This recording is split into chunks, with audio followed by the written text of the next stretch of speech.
Hey, this is Noah Hunt from the Kenny Wayne Shepherd Band, and you're listening to the Nothing Shocking podcast. We're putting the band back together.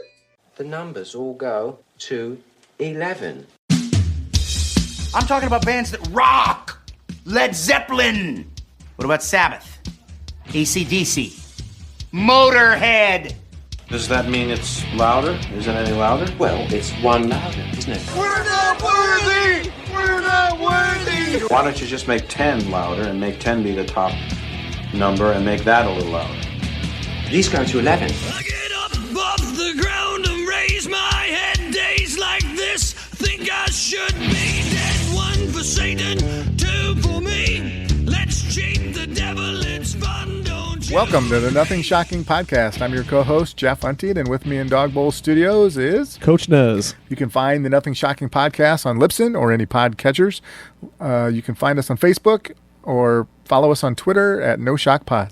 You can also find the Nothing Shocking podcast on Rock Rage Radio every Tuesday evening at 10 p.m. Central Time. Our sponsor is Ragged Records in downtown Rock Island, Illinois, soon to be coming back to downtown Davenport, Iowa. We would like to thank the Hong Kong Sleepover for their music for our intro and bumper ending. Our guest tonight is Noah Hunt of the Kenny Wayne Shepherd Band. And he's doing some acoustic solo work. Yep. He's got working on a new album called Fever Dream, along with a friend, Jason Dennie. What a splendid interview he was. Yeah, he was really cool. We had a good time talking about everything from music to video games. He also has two parents that are recovering from COVID-19. They were both hospitalized, I believe. Yeah, and we hope they're doing better. Absolutely. So before we go to this interview, we always like to talk about something. Yeah. And just the last couple episodes, it's been about our purchases of the week. So let's discuss this a little bit. What about you? All right. So I picked up, I kind of avoided it at first, but I did finally pick up the new Smashing Pumpkins album, the CYR it's called. And they've kind of made a change. Is it kind of techno? Yeah, it's I would call synth pop. Yeah. Or at least that's what the article called it, synth pop. But I don't know if I would call it new wave. I mean, they kind of, they started in that field, way back when, before they turned pre-grunge, grunge sound. But it's not Gish and it's not Siamese Dream. It's definitely different, but it's not bad. I'm always a fan of bands trying to diversify themselves. Pushing in a new direction. Right. I mean, they kind of pushed this direction, or he did, in a solo album type format, and it's kind of taken that and pushing it as the Pumpkins and pushing it in a little further direction. There's like 20 tracks, I think, on it, but it's I'll have to listen to it again. I've only listened to it once, and I never turned it off. I didn't go, well, this isn't good. I was intrigued, but it just, if you're looking for Gish or Siamese Dream, you might have to wait till the next one. It's fascinating to me that Billy Corgan has gone from where they began with Gish, the first Smashing Pumpkins album, which was this raw rock album, to now this new wave-ish techy music that they're doing now, which, hey, I'm all about evolving, but it's something that I was not prepared for when I heard a few tracks from this new album. So this is going to be kind of maybe eye-opening for a lot of traditionalists of the Smashing Pumpkins fanship, maybe? Yeah. Do you think? I think so. Yeah. My purchase this week, and I'm waiting for it to come in the mail, is the new Ascension of the Watchers Apocrypha. The last Ascensions of the Watchers album, I believe it was released in 2004. 2 or 4, the Pneumosium. If you're not familiar with Ascension of the Watchers, there are two Nothing Shocking podcast special guest alumni with Burton Bell, formerly of Fear Factory, on vocals, and John Bechtel on keyboard synthesizers from Killing Joke, Ministry, and a whole host of other bands that he's guested on. So two really good guys making really good music, and I cannot wait for it to show up in my mailbox next week. Awesome. So that's all I got. All right. We'll look forward to the interview with Noah. Yeah, absolutely. Well, let's get right to it right now. All right. Good night. Good night. Don't forget to check out the Kenny Wayne Shepherd Band's 2019 album, The Traveler. And in November 2020, they released a live album CD DVD concert experience called Straight to You Live. Check it out.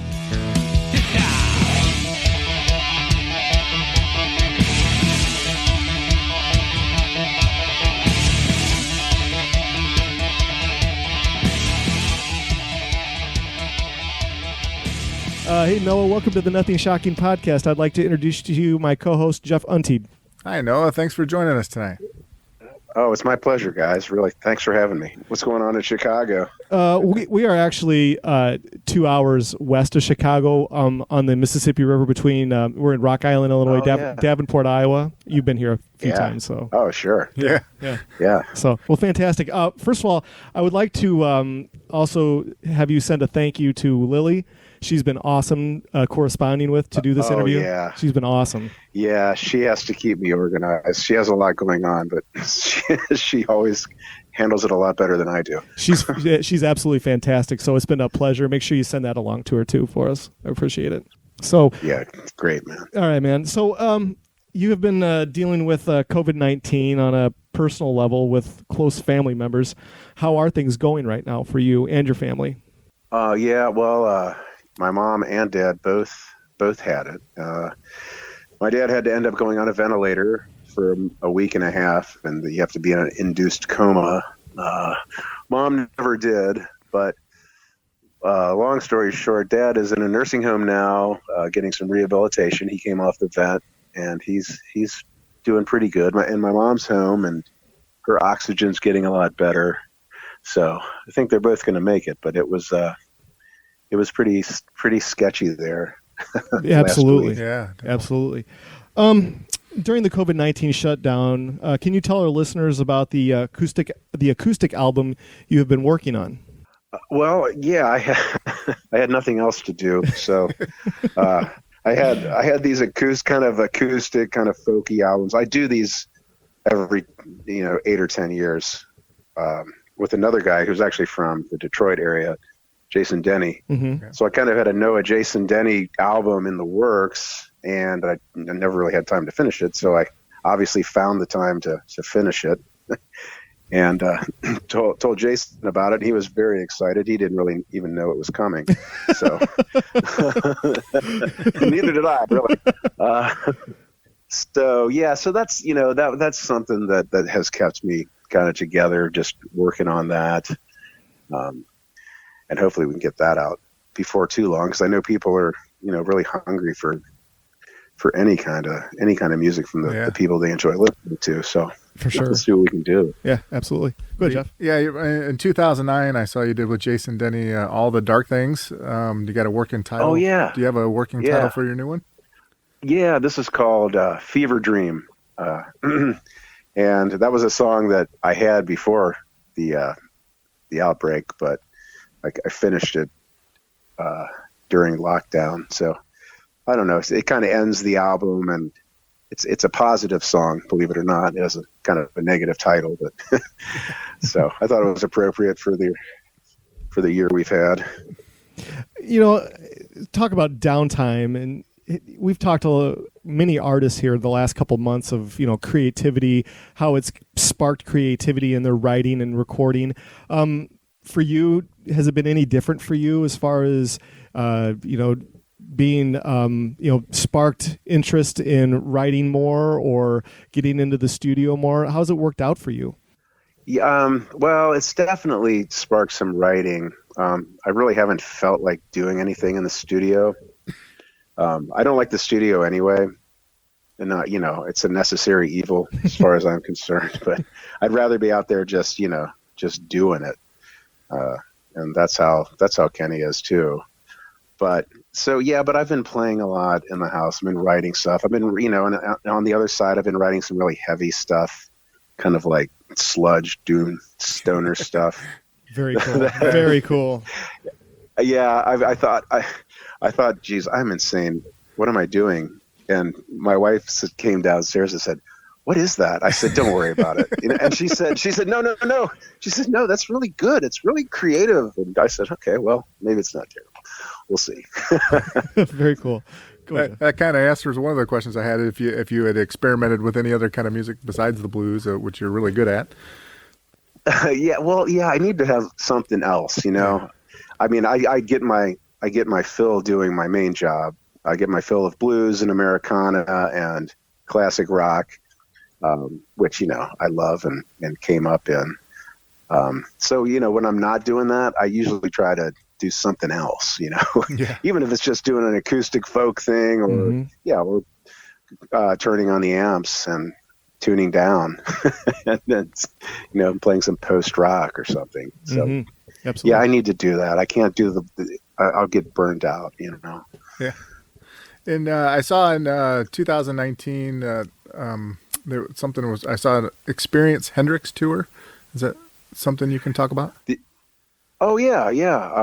Well, those kind of started back around the turn of the century. See, we used to do with the Experience Hendrix people. We do like celebrate Jimmy's birthday in Seattle, or Nice. and then that became a small tour. I think in 2004, and then by 2008 or 9, it's a full on thing.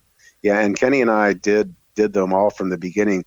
We didn't do the last 2, but I mean, over the last almost 20 years, we did them all, and they're great. I mean, it's almost like rock and roll summer camp.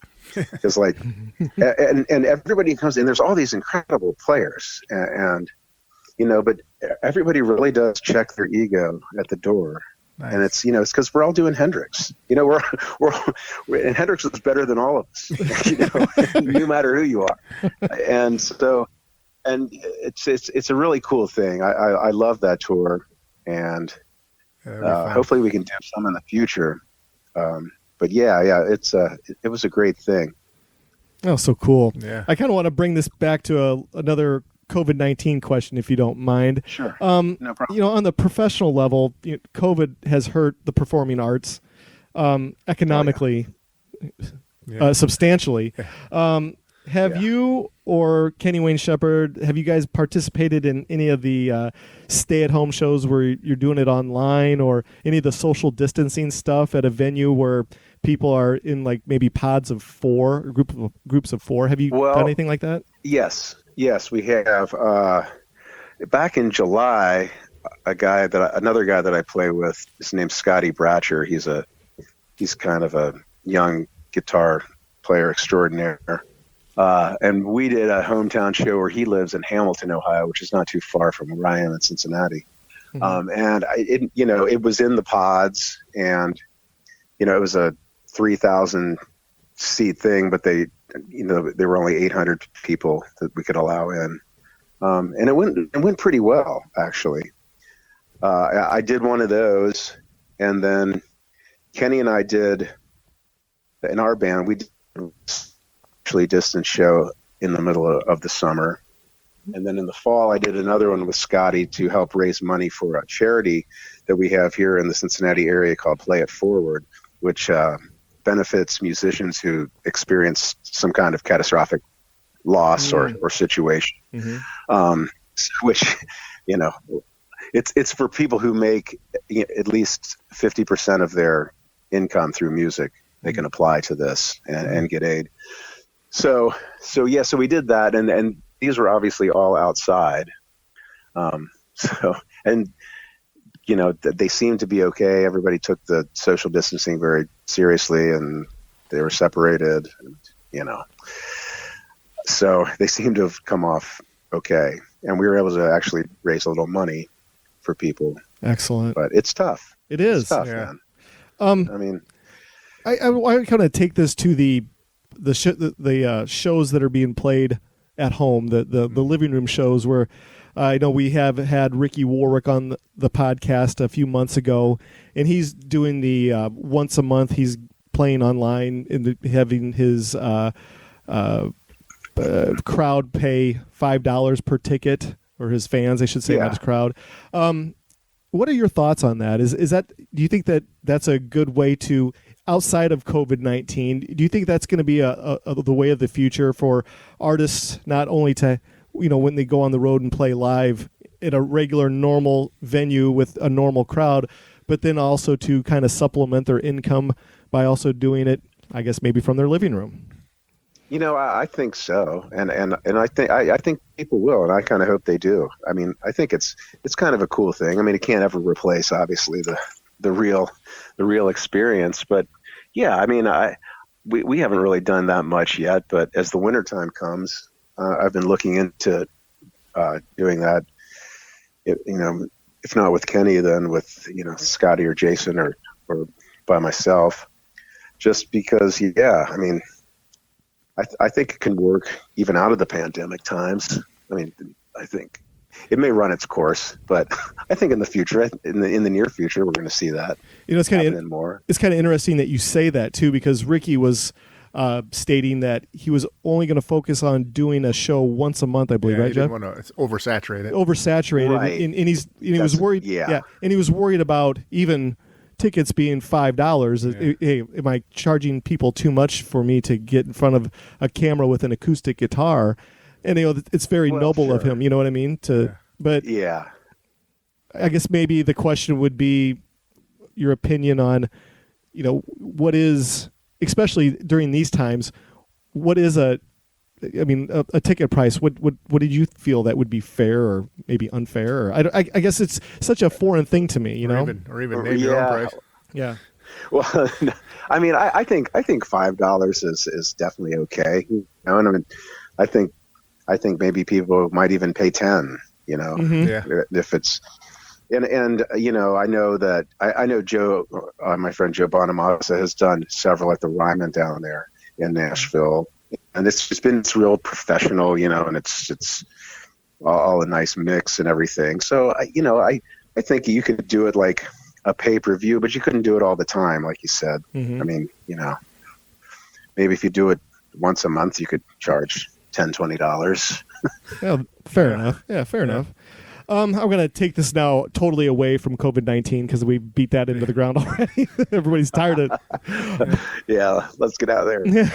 I've been doing my research on you, and I read a few interviews that you had. And you've been writing music since your teen years. That being said, when you start the song writing process, what is your framework for writing a song? Do you have the same framework every time you get into that mode of writing? Writing for me is such like a personal thing. It's hard for me to go to Nashville and sit in a room with three guys and say, okay, we have 4 hours, let's write a song.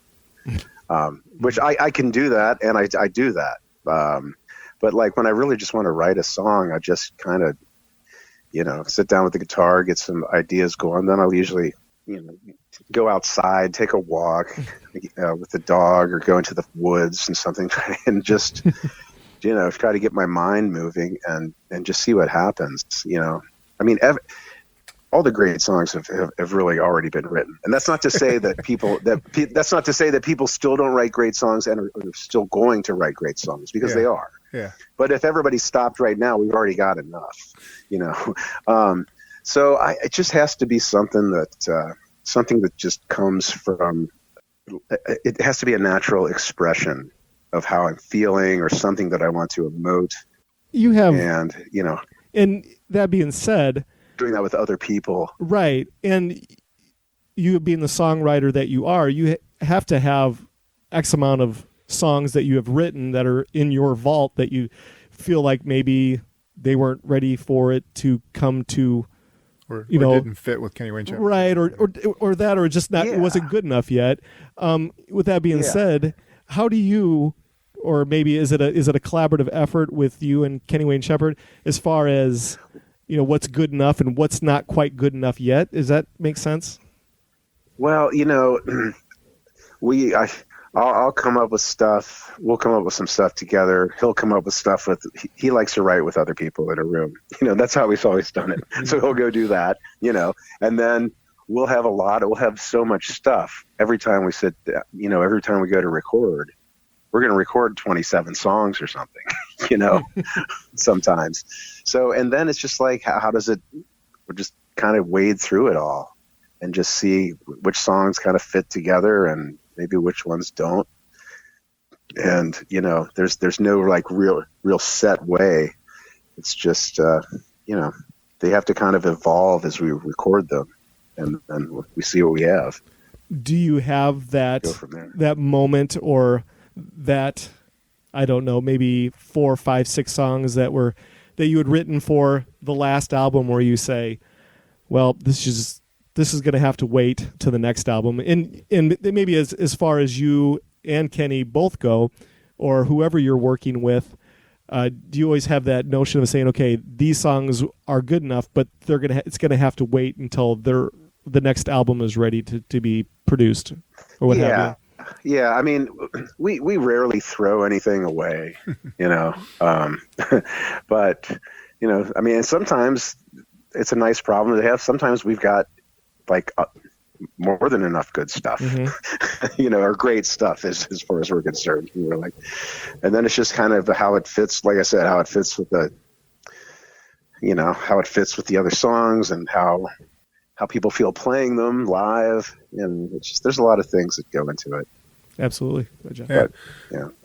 As you're getting older, do you do anything special to keep track of your voice, or to help keep your voice from aging? Well, I try to rest a lot. Try to rest as much as I can, and I do more in it. Yeah, I stretch for we exercise. We always exercise when we're on the road. We'll go to the fitness center or the gym or something. But I try to kind of warm up and sound check, and just kind of do my warm, and then I rest for a few hours. Don't use my voice at all. And then right before showtime, I start to warm it up a little bit. Let the muscles not be so tight. I mean, because it's a muscle, Yeah. It's not like a man-made instrument. But and I've been lucky. I've got this for some reason. I've always been able just to walk out there and kind of throw it out there, and everything works, But but I'm wary of that as I get older.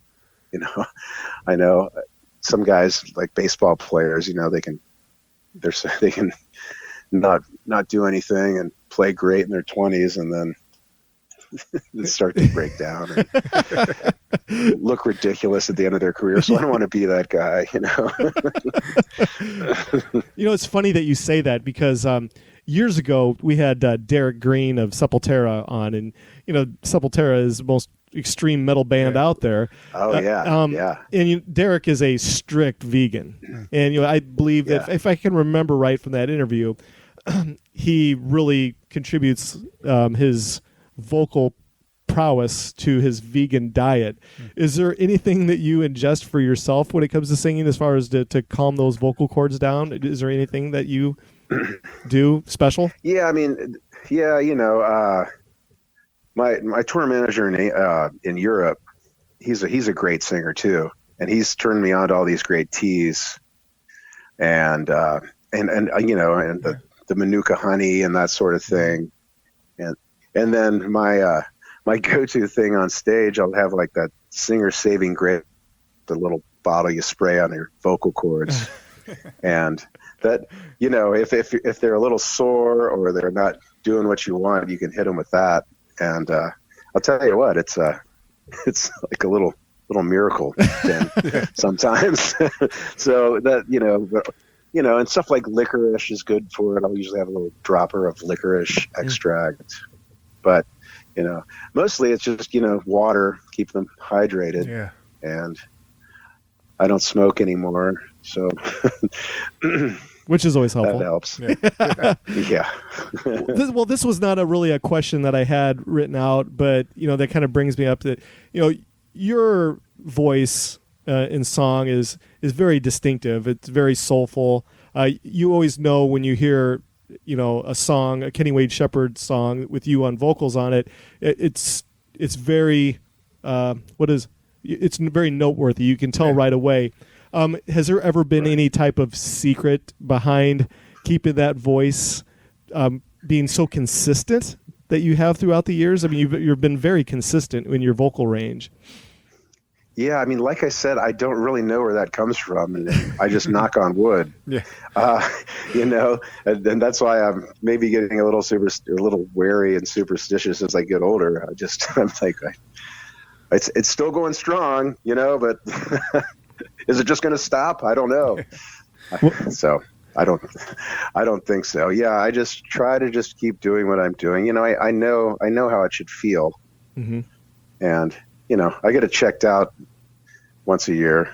Let the doctor look at it. Well, are you at that point in your career where you can say, "Hey, there are just some of these songs, you know, to try to do it live. It's really wearing on my voice." Or can you still go out and just do whatever song that you want to do, or what the band that wants to do? How does that work? Yeah, no, I can still do everything.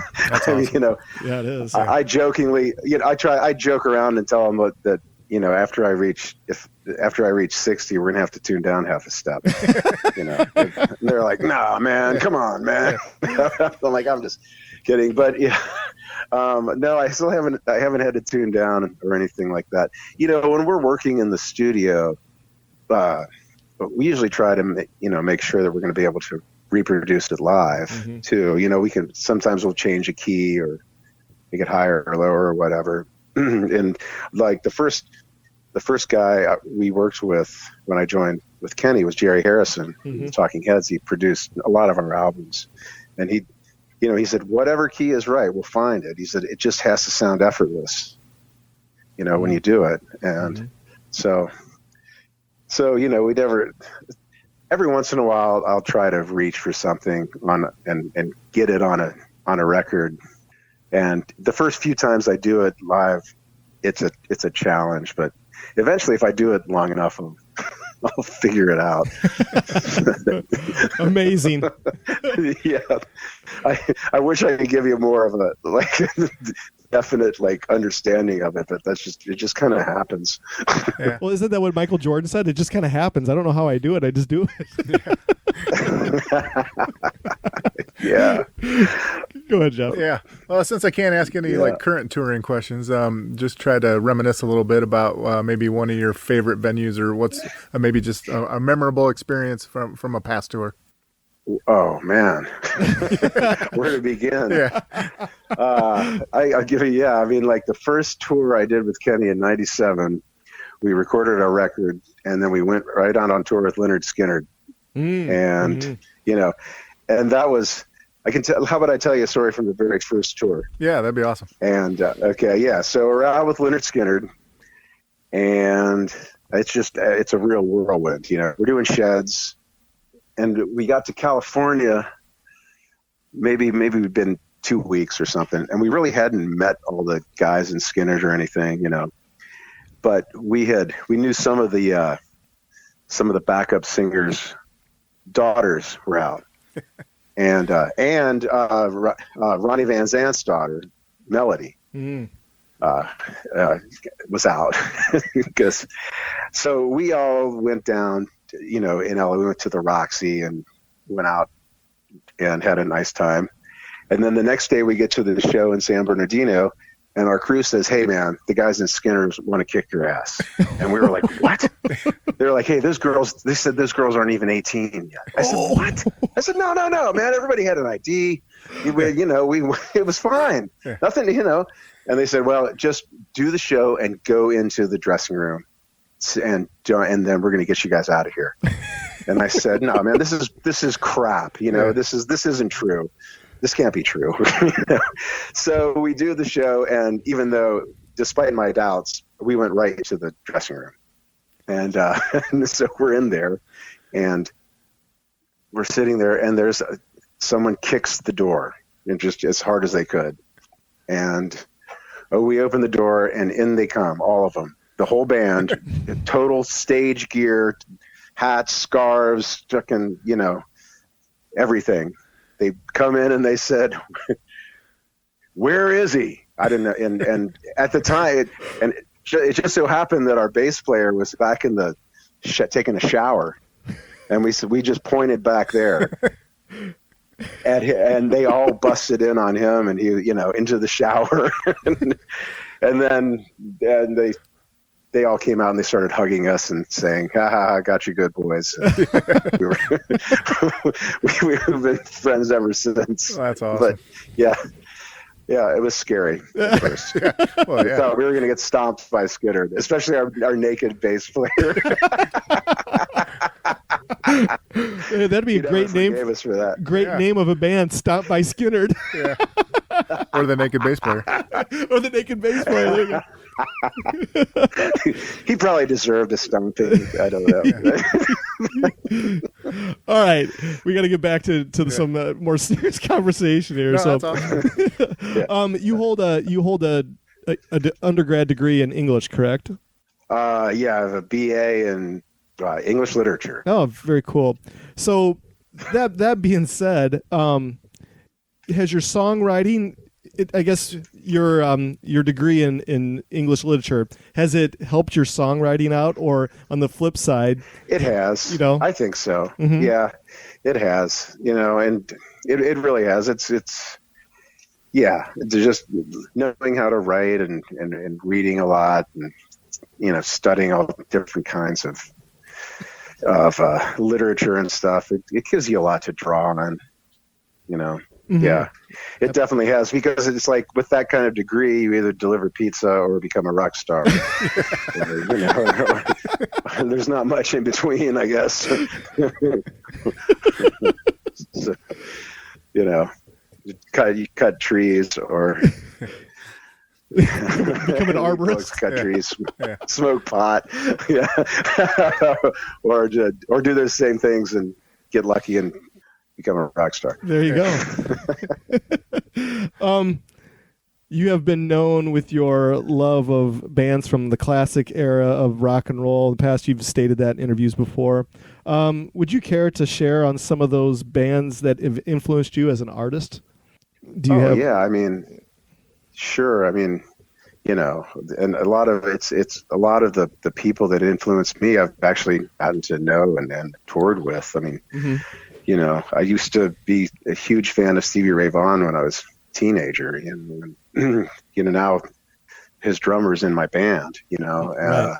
and which is just an amazing thing. I used to follow those guys around during the summer. Another guy that was a big idol of mine was Warren Haynes. And, he's still a big inspiration on me, and now a good friend. And Paul Rogers, Paul Rogers is still my favorite singer of all time. And, it's cool that he was on that first tour with us with Skynyrd. It was Paul Rogers, then us, then Skynyrd, which just didn't feel right. I was like, I'm like, dude, I've apologized to him about that. Oh, it's all right. I had nothing to do with it, man. But, and I grew up with my first favorite band when I was at like 4 years old was the Beatles. I had a kid's record player. Mm-hmm. And when I got tired of my Captain Kangaroo records and stuff, I got my parents' Beatles records out and played them on this tiny little record player and scratched the hell out of them. Yeah. And then I moved on to, I liked the Stones a little more. Stones and the Who when I was like closer to the teenage years, Zeppelin. And then, then I got into heavier music, like in the 80s, like the new wave of British heavy metal, like, Right. Maiden and Priest and all those guys. And then, my college years is when I kind of went back and discovered the people that influenced the guys I was listening to, like the Robert Johnson and Howlin' Wolf, Muddy Waters.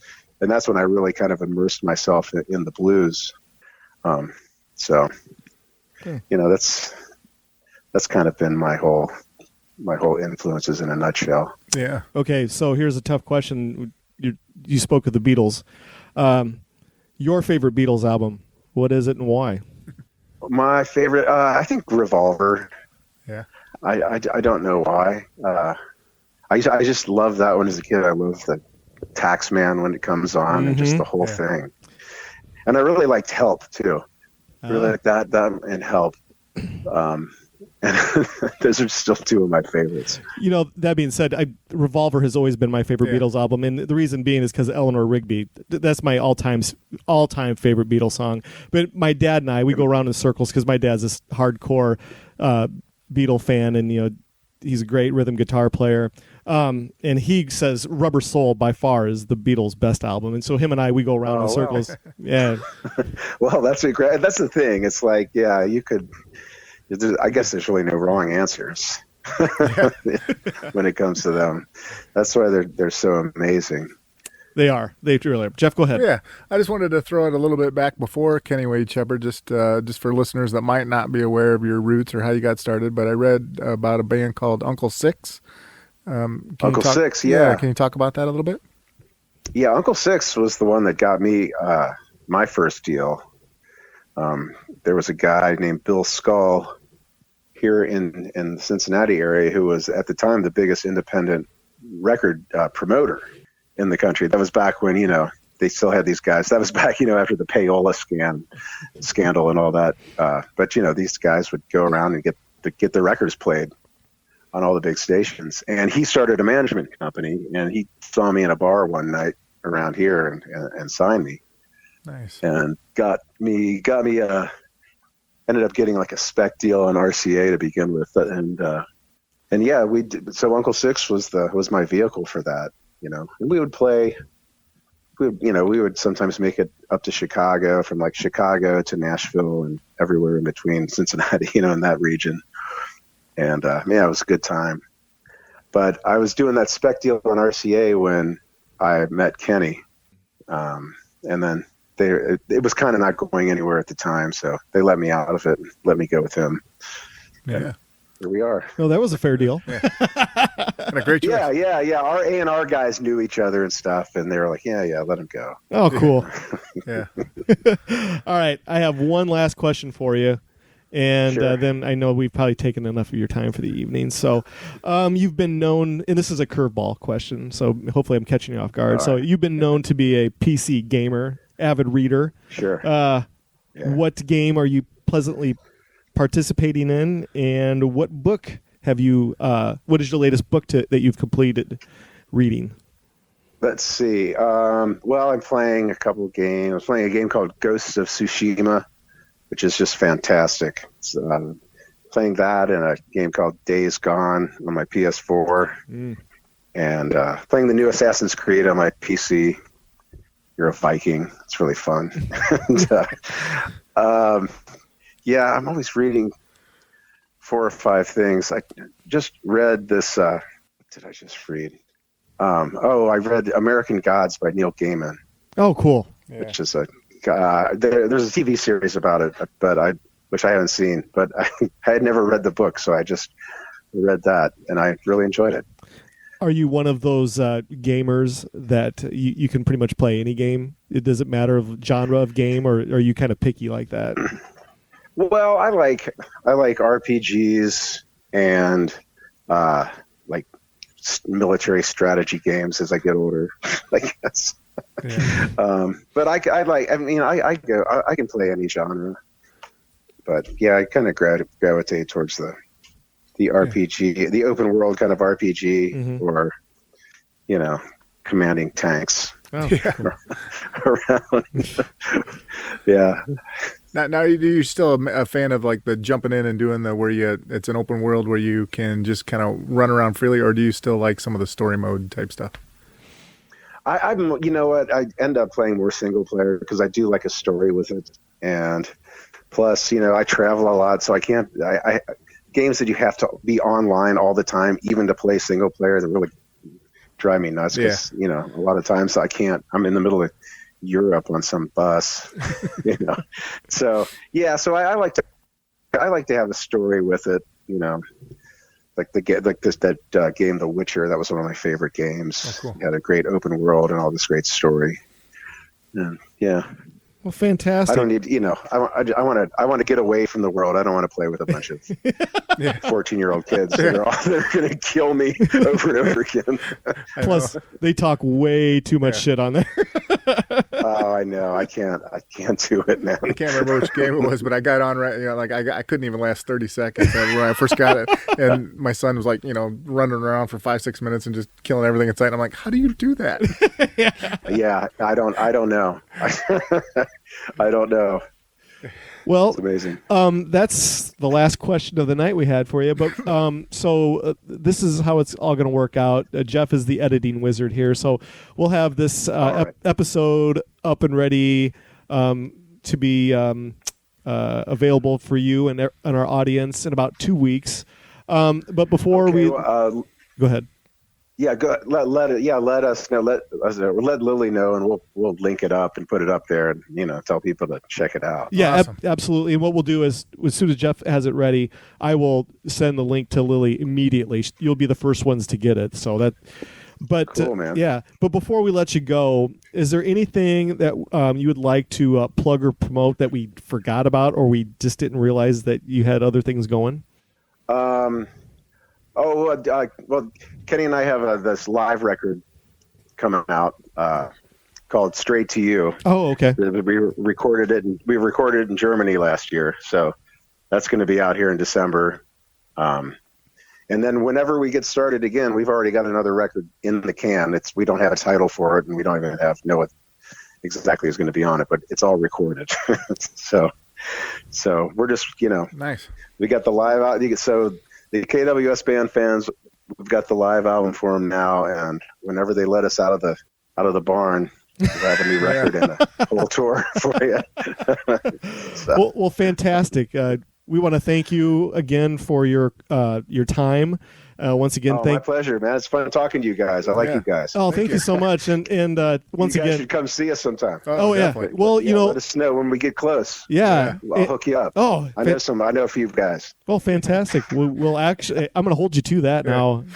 I have. Yeah, come on. Yeah, we missed the Blues Fest. We used to have a really good Blues Fest around here, and it's been a few years. Yeah. And Yeah, we'll be around. We play everywhere, man. We'll be over there. okay.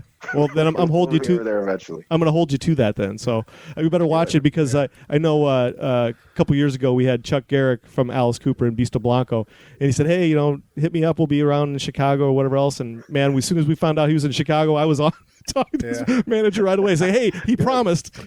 Yeah.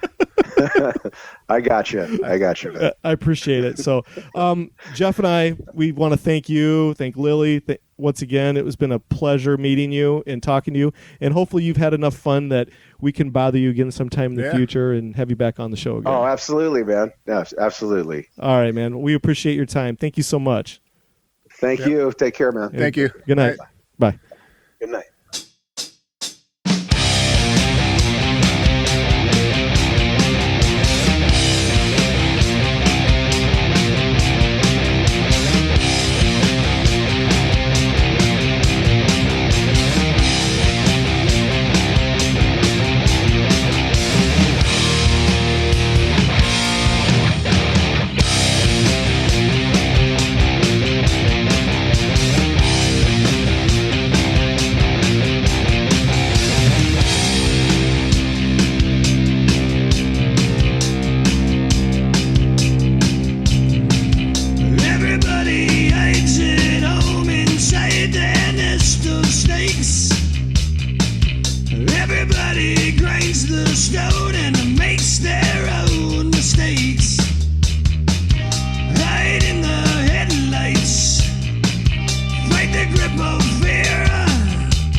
plug and says that I scoot